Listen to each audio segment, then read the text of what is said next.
आज हम आपको महाभारत से जुड़े एक घटना बताते हैं जिसमें पांचों पांडवों ने अपने मृत पिता पांडु का मांस खाया था। उन्होंने ऐसा क्यों किया, यह जानने के लिए पहले हमें पांडवों के जन्म के बारे में जानना पड़ेगा। पांडु के 5 पुत्र युधिष्ठिर, भीम, अर्जुन, नकुल और सहदेव थे। इनमें से युधिष्ठिर, भीम और अर्जुन की माता कुंती तथा नकुल और सहदेव की माता माद्री थी।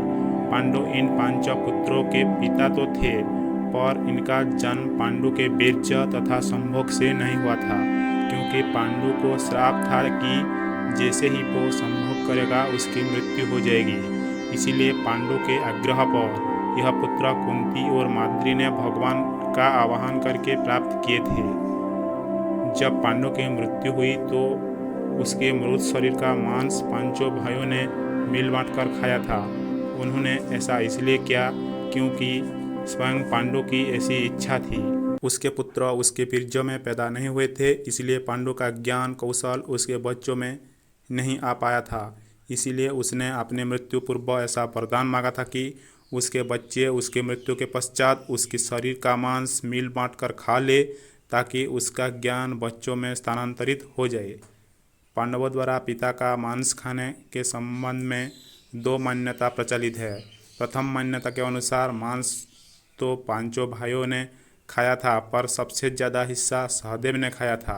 जबकि एक अन्य मान्यता के अनुसार सिर्फ सहदेव ने पिता की इच्छा का पालन करते हुए उनकी मस्तिष्क को 3 हिस्से खाए।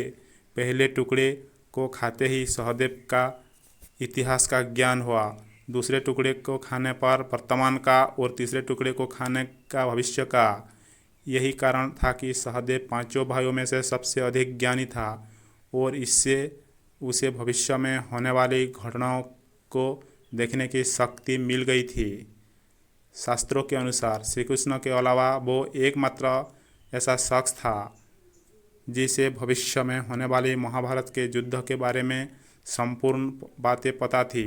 श्री कृष्ण को डर था कि कहीं सहदेव यह सब बातें और को न बता दे, इसलिए श्री कृष्ण ने सहदेव को श्राप दिया था कि वो यदि ऐसा किया तो मृत्यु हो जाएगी।